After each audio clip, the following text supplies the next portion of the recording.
Primeiro livro do profeta, sacerdote e juiz. Esse homem importante, essa bênção de Deus que foi o Samuel, pedido a Deus, Shamuel. É isso que significa, Shamuel significa pedido a Deus, porque a mãe dele, Ana, não podia ter filhos. Então ela foi até o tabernáculo, e o sacerdote Eli era o responsável naquela época, e ela então fez um voto com Deus. Ela orou e pediu a Deus a graça de conceber um filho.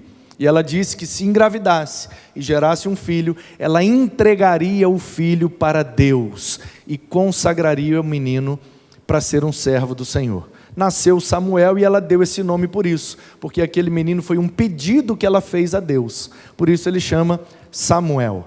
E aí nós vamos ler no capítulo 2, essa é a introdução da história. O capítulo 1 eu já acabei de resumir para você.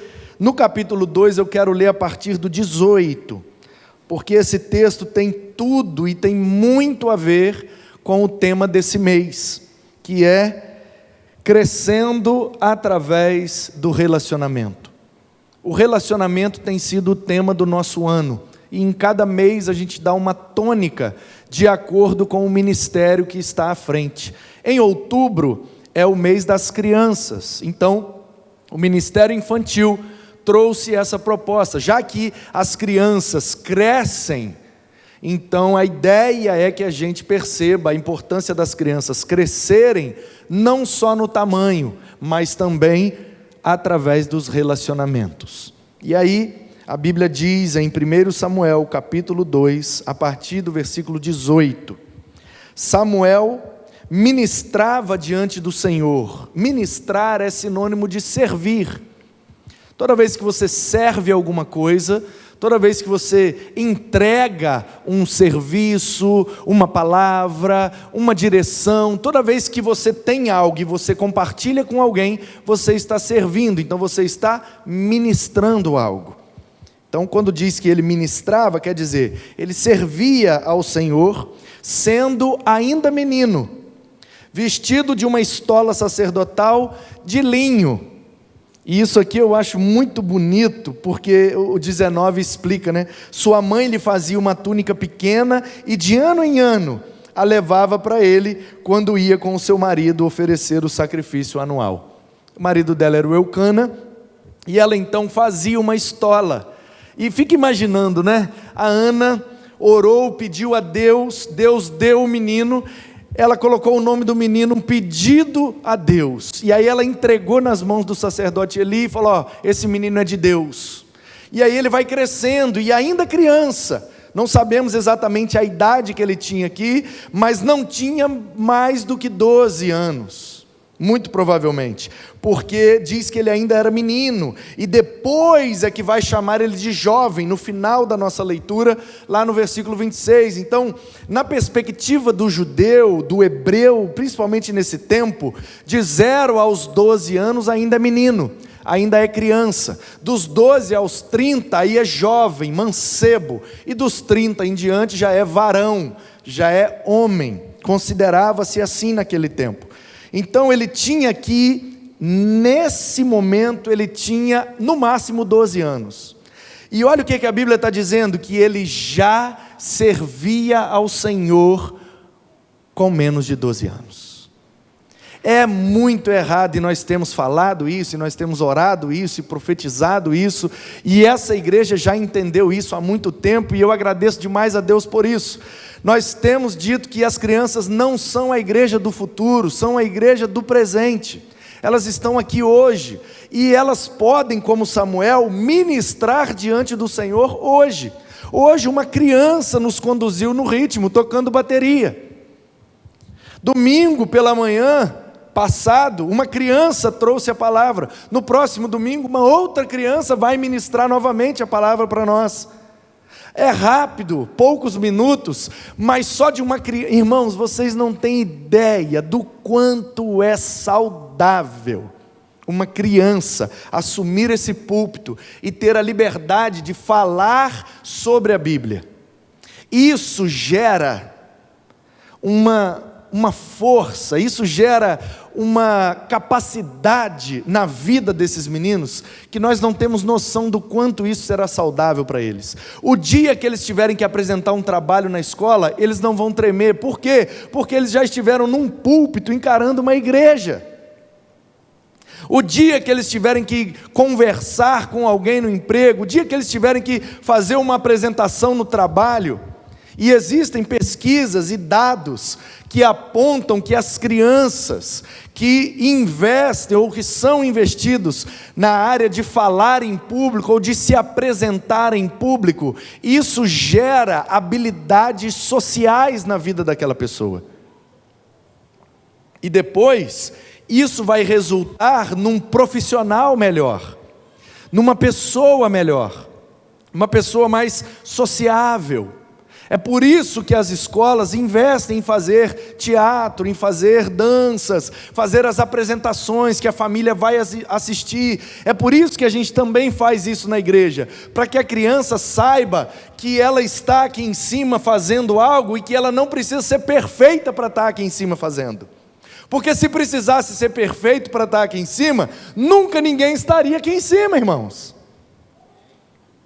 Alguém se habilita? Se para estar aqui em cima é necessário perfeição,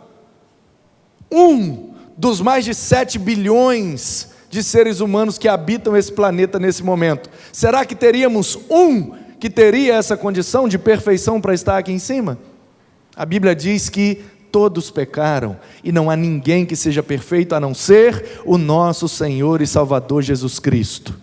Então por que é que a gente sobe aqui? Não porque nós somos perfeitos, mas porque Ele é perfeito. Não pelo que a gente faz, mas pelo que Ele fez em nós. É Ele que abriu, é Ele que rasgou o véu, abriu para nós um novo e vivo caminho. Por isso que nós temos ousadia, é assim que a Bíblia diz. Nós não temos coragem, não é falta de timidez, não é pafrentice, não é querer se aparecer, não, é ousadia de subir aqui. Quem ousaria adentrar na presença do Senhor e ministrar diante dEle? Se não for pela graça e pelo sangue do Cordeiro, ninguém ousaria. Então é por isso que nós subimos aqui, o louvor, quem dirige o culto, quem ora, quem prega, ninguém é perfeito. Então por que é que subimos, inclusive as crianças? Porque confiamos na graça de Deus. Ninguém merece, então Ele quer usar a todos nós. Não importa se está aqui em cima, se está aí embaixo. Quando terminar aqui, você sair do seu lugar e cumprimentar o Diego, e fazer com que ele se sinta bem-vindo, você está ministrando diante do Senhor. Ao dar um boa noite, um seja bem-vindo, como é que está, meu irmão? Ao parar 5 minutos para ouvir uma outra pessoa, você está ministrando diante do Senhor. Muitas são as oportunidades que nós temos de ministrar, e nós temos investido também na vida de nossas crianças, porque a Bíblia nos aponta que haviam meninos e meninas que foram instrumentos de Deus desde criança. E aí a Bíblia diz que a mãe de Samuel, a dona Ana, fazia uma estola de linho. Se você ler no livro de Levítico, você vai ver as orientações de Deus, de como era feita a estola sacerdotal, uma espécie de manto que o sacerdote jogava por cima de sua roupa, ou usava somente aquela estola, uma roupa comprida, e no peito tinham 12 pedras, representando as 12 tribos de Israel, e era de um material forte, robusto, para durar bastante tempo, e ele não podia ministrar sem aquela estola. E aí Ana, que é uma mulher pobre, é uma mulher do interior, que só ia ao tabernáculo, naquele tempo ainda não era o templo propriamente dito, porque Salomão construiu, mas já era o tabernáculo, aquele desde o deserto, sendo reformado e feita a sua manutenção ao longo dos tempos. Aí a Ana pensava assim: nenhum sacerdote pode ministrar sem a sua estola, sem a sua roupa de sacerdote. Era uma espécie de uniforme que o sacerdote usava. E ele não podia fazer o culto, e fazer culto naquele tempo era receber o animal da pessoa, sacrificá-lo, oferecê-lo a Deus, e a pessoa então se sentia perdoada. É como se a morte daquele animal estivesse pagando pelos pecados da pessoa. Isso realmente funciona? Claro que não, mas Deus estava de maneira pedagógica e didática, ensinando à humanidade que não há, como diz a Bíblia, não há remissão de pecado se não houver derramamento de sangue. Alguém errou, portanto algum sangue tem que ser derramado. Normalmente se pensaria, então o sangue a ser derramado é o sangue de quem errou. Aí Deus, em sua infinita graça, dizia assim: não precisa morrer por causa do seu pecado. Pegue um animal e dê em oferta. Mate aquele animal com a fé de que a morte dele está te perdoando do pecado.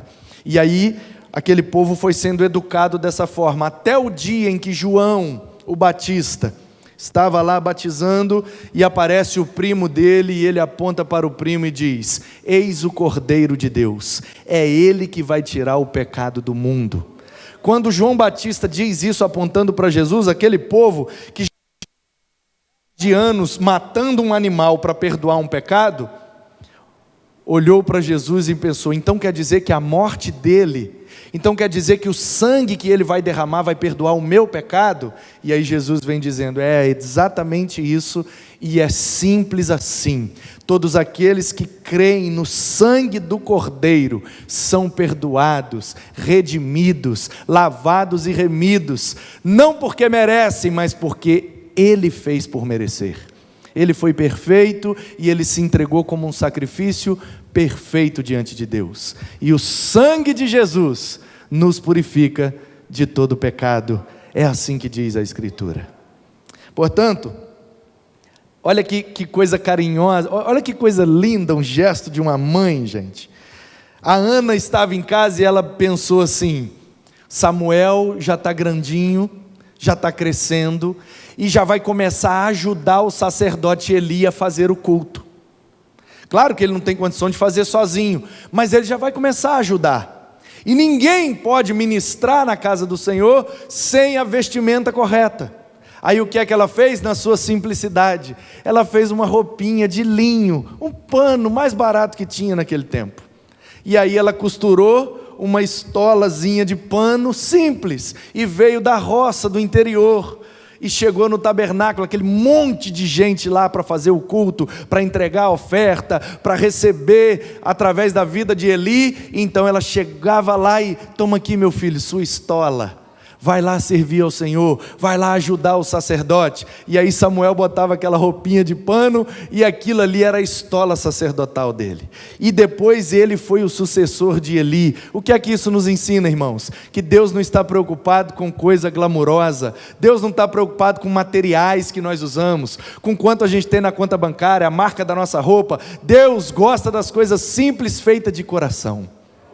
Deus gosta das coisas simples, feitas com genuinidade, feitas com veracidade, com sinceridade.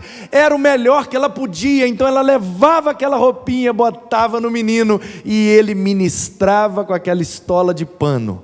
Barato, simples, mas ele viria a ser o grande sacerdote, profeta e o último juiz de Israel. Era um menino que ninguém dava nada. A mãe era pobre do interior, recebeu uma roupinha simples, ninguém dava nada por aquele menino. Quem vai suceder o sacerdote Eli? Certamente um dos seus filhos, ou o Ofni ou o Finéias. Um dos dois vai assumir, porque era assim que acontecia. E aí o tempo passa, e depois a gente vai perceber que os dois filhos de Eli morreram porque desagradaram a Deus. E na verdade quem foi o sucessor de Eli? Foi Samuel. Então Ana, mesmo com a sua simplicidade e com a sua humildade, já estava plantando no coração daquele menino: você será o sacerdote, você vai ministrar diante de Deus, você será instrumento de Deus para essa nação. E o menino, apesar da simplicidade, crescia. Olha o que diz o 20: Eli abençoava Eucana e a sua mulher dizia: que o Senhor dê a você filhos dessa mulher em lugar do filho que devolveu ao Senhor. E voltavam para a sua casa. Assim o Senhor abençoou Ana e ela engravidava. Depois do Samuel ela teve mais 3 filhos. Ela não podia ter nenhum. E ela disse: Deus, se o Senhor me der um, ainda que seja somente um, eu não quero ficar com ele, eu quero entregar para o Senhor. Minha maior bênção será ser, ficou mal. Minha maior bênção será que eu serei mãe do sacerdote desta nação. Percebe isso, irmãos? Ana era estéril, ela não podia ter filho. E aí o que é que ela fez? Se Deus me der um, eu quero tanto ter um filho. E ela poderia ter ficado só naquele, mas o que é que ela fez com o único que ela tinha? Ela entregou para Deus. E o que é que Deus deu a ela? Mais 3. Percebe?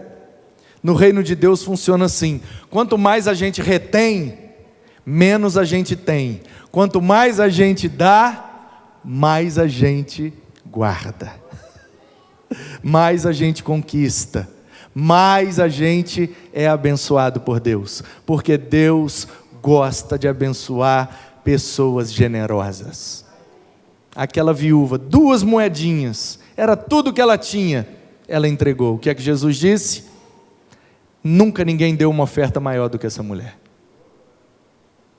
porque aquele que deu animais, dinheiros, não deu tudo que tinha.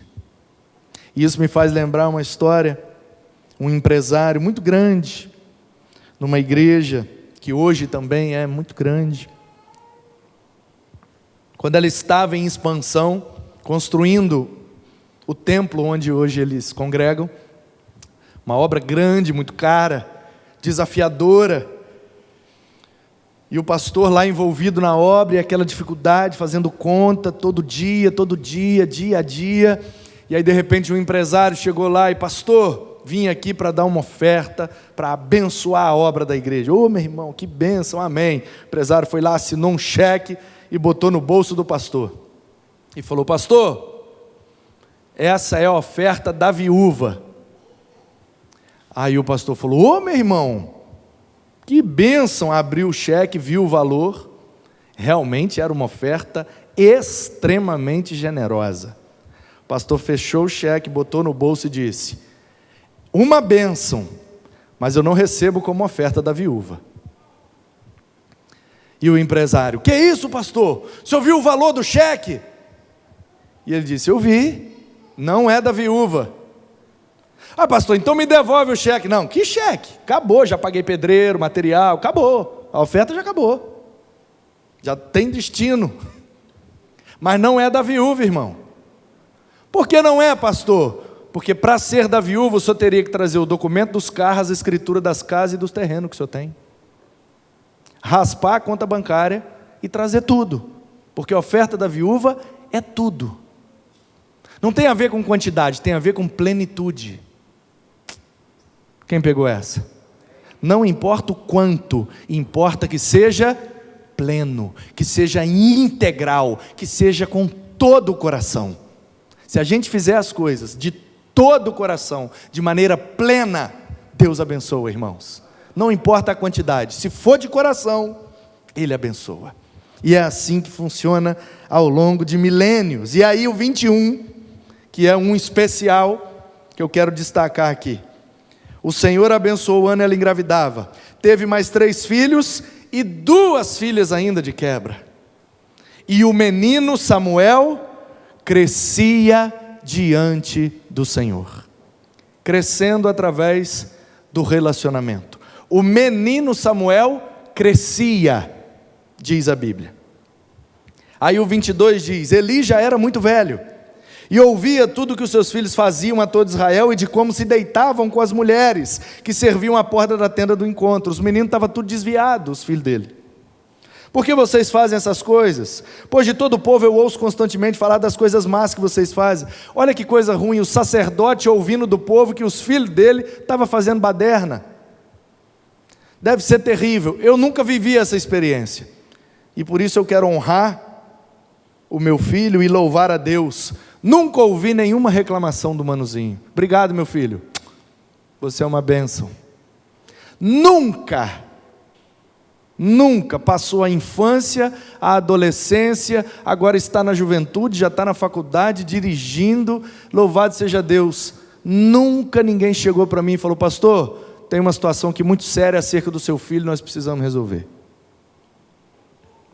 Seu filho fez isso de errado, fez aquilo de errado, deu mau testemunho, está prejudicando o seu ministério. Eu estou dizendo que ele é perfeito? Eu estou dizendo que ele nunca me desonrou, nem como pai, nem como sacerdote dele e do povo em que ele congrega. Isso é uma bênção. E eu louvo a Deus por isso, que a minha esposa e o meu filho sempre me ajudaram e nunca me atrapalharam. Isso é uma bênção. E o sacerdote Eli não tinha essa bênção. Quer dizer que ele era um mau sacerdote? Nem sempre. Porque os meninos crescem e fazem as escolhas deles. O Hófni e o Finéias foram criados igualzinho Samuel. Criado no tabernáculo, ministrando diante de Deus, cantando as músicas, aprendendo a lei. Tudo que o Eli fez com Samuel, fez com os meninos. Só que o Hófni e o Finéias quiseram viver de acordo com seus prazeres. Mas o Samuel quis viver o seu relacionamento com Deus. É por isso que a Bíblia diz que Samuel crescia. O Hófni e o Finéias também cresciam? Claro, mas a Bíblia não diz que eles cresciam. A Bíblia só diz que o Samuel crescia. Por quê? Porque Samuel é o alvo do propósito de Deus. Quando Deus tem um propósito na nossa vida, Ele faz a gente crescer, sabia disso? O problema é que crescer dói, né, irmãos? Crescer dói. Dói. Crescer traz dificuldades, desafios. Eu me lembro quando eu cresci. Você se lembra quando você cresceu? É porque eu cresci um pouco a mais, né? Irmãos, com 15 anos, a minha maior frustração na vida, posso confessar? A Bíblia diz: confessai os vossos pecados uns aos outros para que sejais curados, não é isso? Então, para eu ser curado, deixa eu confessar para você. Talvez a minha maior frustração na vida, é o fato de eu jogar basquete até os 16 anos, e eu só cresci com 17. Eu queria jogar basquete profissionalmente, eu queria ser jogador de basquete. Quando eu fiz o primeiro vestibular, que eu passei lá no Rio, e fui até na primeira semana, fiz a matrícula e tal, botei para o segundo semestre, aí eu fui para São Paulo, mas eu já estava andando de skate, já era outra pegada, mas eu queria estudar educação física e ser jogador de basquete, depois ser treinador de basquete, técnico de basquete, queria viver uma vida no basquete. Mas eu era muito pequeno, com 15 anos, eu jogava na época, é porque hoje é por números, né? Sub-12, sub-15, sub-17, na época era nome, era mirim, infantil, infanto e juvenil. É como se fosse os 12, 15, 17, né? E depois o adulto, que hoje é até profissional, mas na época chamava adulto. Acho que o basquete não é profissional de fato, não é uma profissão reconhecida no Brasil. E aí, resultado, quando eu parei de jogar basquete e comecei a andar de skate de forma mais séria, porque teve um período que eu fiquei na transição, eu fazia tanto o skate quanto o basquete. Mas depois eu larguei o basquete e fiquei só no skate. Por quê? Porque eu demorei a crescer. Aí quando eu parei de jogar basquete, eu comecei a crescer. Em um ano eu cresci quase 40 centímetros. Eu parei de jogar basquete com 16 anos, eu tinha 1,52 m. Eu jogava de armador, eu era bem pequeno e bem magrinho. Aí, de repente, 16 para 17, eu dei aquele estirão no meu certificado de reservista. Quando eu saí do exército, fui dispensado. No meu certificado de reservista já está 1,92 m. Ainda cresci mais uns 2 depois do exército. Então, olha só, a frustração. Eu queria ter crescido para jogar, aí quando eu parei de jogar, eu cresci. Doideira isso, né? Pois é. A vida tem dessas coisas, e crescer traz os desafios. E aí o que começou a acontecer comigo? Eu cresci muito tarde e cresci muito rápido. Aí eu ia pegar as coisas, eu comecei a derrubar tudo, porque o meu braço era curto e de repente ele ficou grande. Aí eu ia pegar uma coisa, eu queria esticar o braço inteiro, porque antes o meu braço era curto, então eu tinha que esticar inteiro. Mas a coisa estava mais perto, aí eu esticava o braço, blá, eu derrubava a coisa. Aí minha mãe, menino, vai quebrar a casa inteira. Aí eu ia andar, eu batia aqui, batia ali, tropeçava aqui, e fiquei todo, como é que vocês falam aqui, assim, quando a pessoa fica toda estabanado, desengonçado, né? Lá em Meaípa eles falam guenzo. Fiquei todo guenzo. E aí eu fiquei uns 2 anos adaptando ao meu novo tamanho, meu novo, né? É um novo formato, gente. 40 centímetros é muita coisa, gente. E aí, resultado, eu dei prejuízo, que eu derrubei as coisas, quebrei copo, prato, desengonçado, bati nas coisas. E eu lembro que eu sentia muita dor, principalmente nas articulações. E aí depois eu fui descobrir que era exatamente por conta do crescimento muito rápido. E eu conheço, inclusive, vocês também conhecem, né? A filha do pastor Robson, da Barra do Saí, nós fizemos uma campanha e arrecadamos, e ela colocou uma prótese. Ela também viveu esse processo, deu um estirão muito rápido, cresceu muito rápido, ela teve um problema na junção aqui da bacia, o fêmur, e teve que colocar ali uma prótese e tal. Hoje ela tá bem, graças a Deus, mas é um problema ocasionado pelo crescimento. E aí, irmãos, é muito bonito a gente falar, quando Deus tem um propósito, Ele vai fazer a gente crescer em algumas áreas, e crescer em algumas direções, mas a gente não pode se esquecer que crescer dói, que crescer também traz alguns constrangimentos e traz alguns prejuízos. Teve roupa que eu tive que jogar fora, eu tive que dar para os outros, não me servia mais. Cresci. Então, crescer é bonito, é poético. Você vai crescer muito, amém, aleluia. Mas não se esqueça que no pacote também vem algumas coisas que nem sempre são todas agradáveis. Mas o Samuel crescia. O Hófni e o Finéias só faziam besteira. Meus filhos, porque não é boa fama esta que ouço, vocês estão levando o povo do Senhor a transgredir. 25. Se um homem pecar contra o seu próximo, Deus será o árbitro. Mas se ele pecar contra o Senhor, quem intercederá por ele? Mas eles não ouviram a voz de seu pai, porque o Senhor os queria matar. 26 encerra a perícope. E o jovem Samuel crescia em estatura e no favor do Senhor. Nesse versículo especificamente, eu prefiro a Almeida Revista e Atualizada, porque essa é a nova Almeida Atualizada, ela é muito boa em vários textos, mas aqui eu prefiro aquela palavra graça, que é um favor que ninguém merece. E crescia em estatura e graça, eu acho mais poético a palavra graça, diante do Senhor e diante dos homens, crescendo através do relacionamento. Samuel cresceu, e eu quero te mostrar aqui, e com isso eu encerro, 2 áreas e 2 direções que todos nós precisamos crescer. 2 áreas, precisamos crescer na graça e precisamos crescer na estatura ou no conhecimento. Então, essas 2 áreas da nossa vida precisam crescer. Crescer no favor ou crescer na graça significa crescer na compreensão de que ninguém merece nada. É graça, irmão, é graça de Deus. Estamos vivos, graça. Tivemos comida, graça. temos roupas, graça.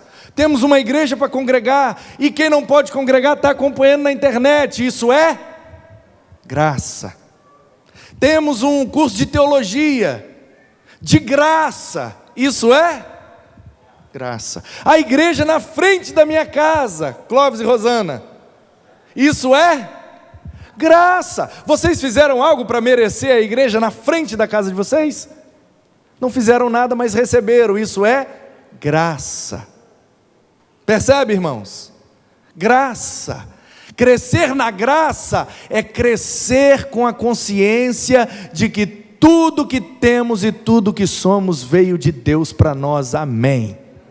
Mas também precisamos crescer na estatura, ou como diz o Novo Testamento, crescer no conhecimento. Uma coisa é voltada para Deus, tem a ver com Deus, Ele é a fonte, graça. Ninguém faz mais ou menos para receber de Deus. A graça está disponível para todos. Mas por outro lado, Samuel não crescia só no favor, ele também crescia na estatura. E para crescer na estatura, ele tinha que comer bem, tinha que se exercitar bem e se cuidar em períodos de enfermidade. Portanto, as duas áreas que todos nós temos que crescer são as áreas espirituais, mas também materiais. Ou seja, eu preciso crescer e me esforçar para isso. Eu preciso fazer a minha parte. Aquilo que é graça de Deus é com Deus, mas aquilo que é minha estatura e o meu conhecimento, aí depende da minha busca. Quem entendeu diz amém. Quando nós nos esforçamos, quando nós trabalhamos, quando nós estudamos, pesquisamos, fazemos cursos, corremos atrás, queremos ser um bom funcionário, um bom marido, um bom pai, um bom vizinho, e fazemos de tudo para ser sempre o melhor possível, é o nosso esforço sendo empregado. Isso nos fará crescer em estatura e conhecimento. Isso é bom, e isso não anula a graça de Deus. O problema é que a gente confunde. E por isso eu quero chamar a sua atenção que Samuel crescia nessas duas áreas, em estatura e graça, no favor e no conhecimento. São as duas áreas.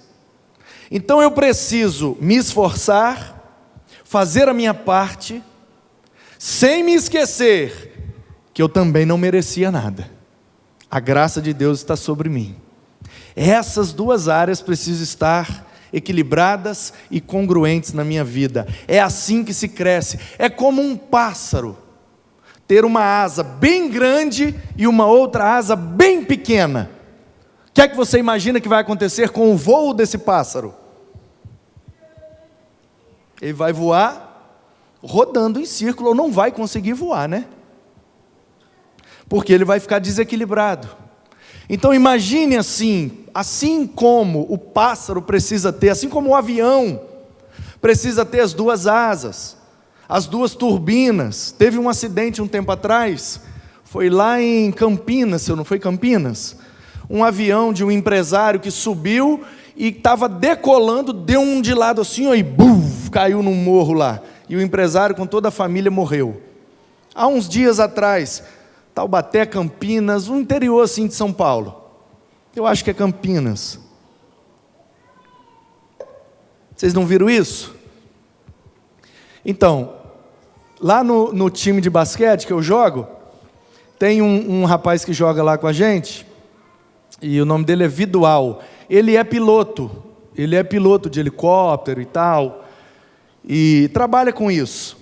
E eu perguntei para ele, eu vi o acidente, e quando estava lá no treino, eu batendo um papo com ele, eu perguntei a ele se ele tinha visto e o que tinha acontecido, porque eu vi a imagem, alguém filmou, estava filmando com o celular, e foi um negócio assim, muito doido mesmo. O avião decolou e de repente ele fez assim, buf! E eu falei, gente, o que aconteceu? E aí ele disse que, claro, não é oficial, né? Tem toda uma perícia, etc, etc, etc, mas ele disse que o que está correndo, né, nos grupos de pilotos e tal, a possibilidade que eles estão vendo de fora, claro que não é uma palavra oficial, é a impressão que eles ficaram pelo movimento que o avião fez, que teve uma descompressão de uma turbina para outra.